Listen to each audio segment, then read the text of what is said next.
Okay, so you asked me, how do I charge my customers through GoHighLevel when I'm giving, and selling Boomerang Me service, right? So I'm going to show you everything that I do in order to make that happen.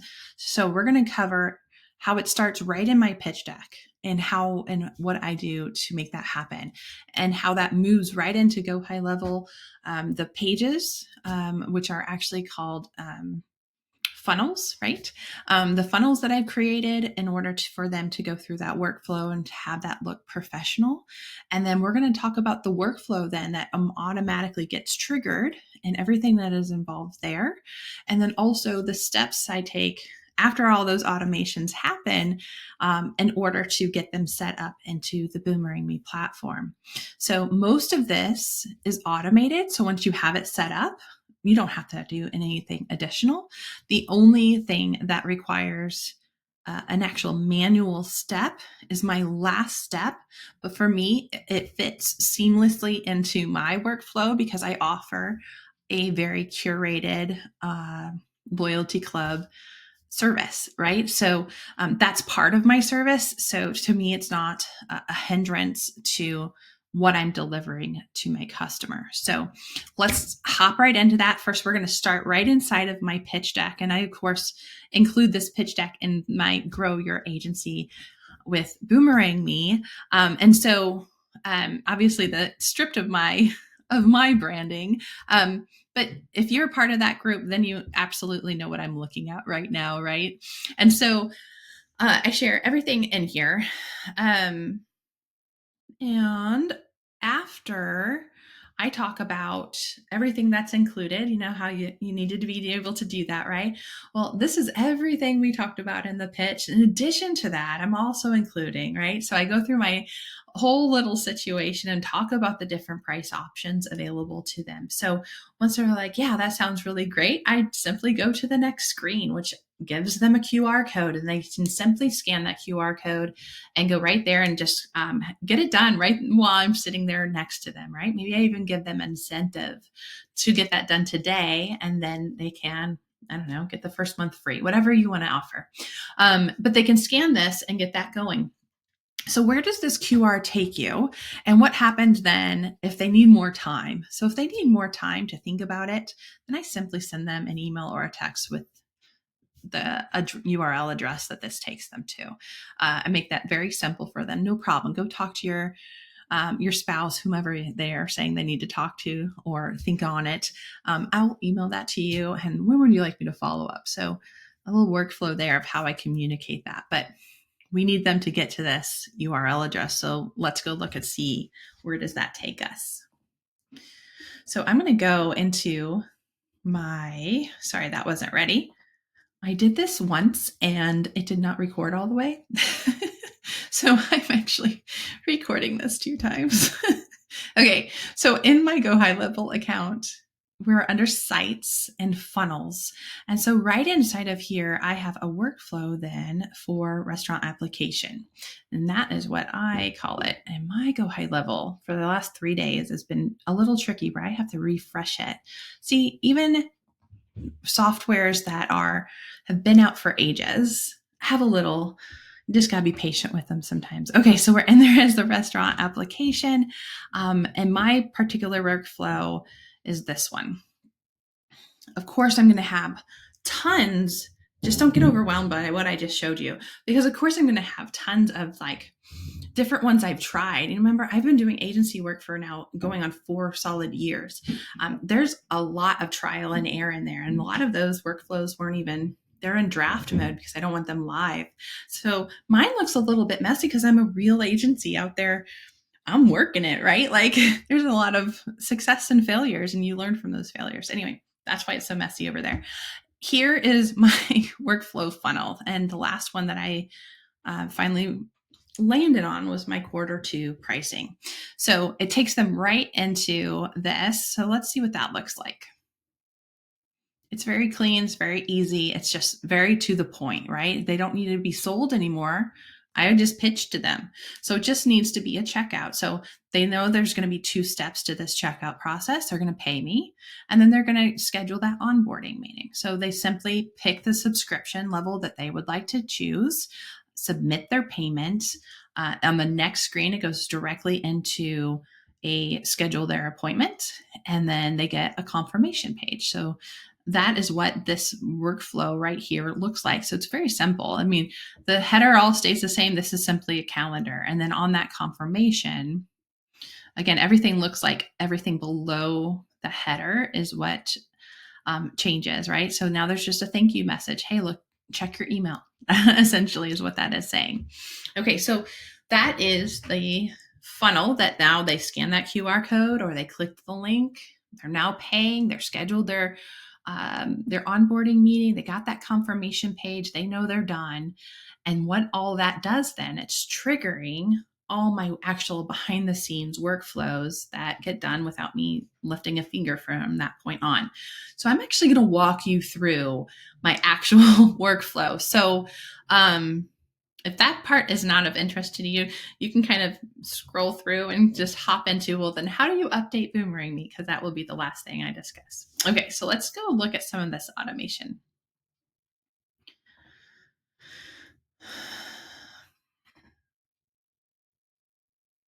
Okie dokie. Now, all these triggers up here, if you're a new agency owner, you're likely not going to need all those triggers. You're really just going to need this one.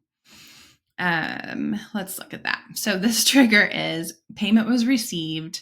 And for me, it was a global payment. And what it is it's a restaurant loyalty solution, right? So that's what I named my product inside of Stripe that gets triggered and paid for. And so anytime that product gets paid for, it triggers this workflow. Okay. So once they get into this workflow, then I want to know, are they a new customer or are they not? Because I only want new customers in here and I don't want any chances of my, them making a monthly subscription or something to that effect of them accidentally getting funneled into this situation. So I like to start to if thans, right? So if they are an active customer, then I want them over here and I identify them as such because I have assigned a unique tag that I call active client. So if they have that tag, they might come in here, but they're getting kicked out right away, right? I only want those new clients, the people that do not have that tag yet. Then I want to sort out what type of subscription did they just pay for? Because this global product up here, for me, it's all 3 of those, right? So I want to then segment even more. Which one did they choose? And so the workflows underneath them are pretty much the same, aside from maybe identifying what type of subscription they chose. But the workflow underneath that are pretty much the same. So we're just going to go down the monthly one. So I like to know as soon as I bring them up on my GoHighLevel account, what level of subscriber are they? It tells me immediately as the business owner, maybe some freebies I've already included, right? Especially for that yearly subscription. Or maybe they don't have access to those freebies. They better start paying for that, right? So if they're asking for it, well, if you're a monthly subscriber, you're now going to pay my $65 an hour for that service, right? So it kind of helps me to identify that. So keep that in mind. It might be helpful for you as well. Then I tag them as a premium membership. So you'll notice that all the way across the board here is a premium membership. I only have one tier of service, and that's the maximum one. For me, I believe that less is better because anytime we confuse a customer with too many options, we lose that customer. And so I just want them to have the best solution and experience possible. So premium membership for me. Now, the reason I'm tagging them as such, even though I only have the one level, is because I was forward thinking many times in the last 4 years. I've made the error of not assigning a tag and then later on wanting to differentiate because maybe I added an additional service. And so I was forward thinking in that way that gave me the flexibility I'm going to need later so that I don't have to later start assigning tags for existing customers. So you might consider that. Also, I like to have pending approvals. Sometimes people sign up for my service, and I just want to make sure that they don't go all the way through my workflow until they're absolutely ready. So I tag them as pending approval. I want to make sure, well, you'll see in just a moment, but all the assigned tasks are completed before the next thing and series starts to happen. So you'll notice that this will be important for me later. I do want to tag them as an active client. Remember at the very top of our workflow, that's very important for me. So we've got that tag added there. Then I also want to update my opportunity list. I want to put them in as a pending listing, right? And so now they're pending. It assigns the task to somebody on my team. I'm a one-man, one-woman team. So it's assigning the task to me. Easy peasy. And then because it's assigned to me, this is my favorite part. It sends me a text message anytime I receive a new customer, a paying customer, right? And so that's my favorite text. So let's look and see what that is, because it's not super fancy, but boy, do I love to get that notification. So I get the text and I, just let myself know, hey, new customer payment, monthly subscriber, and then it will list the name of the individual, usually the business owner, and the company name, so that I know what just got handed to me, right? I have a new customer that I need to follow up on some tasks for. And of course, if they paid quarterly or yearly, it would be reflective there.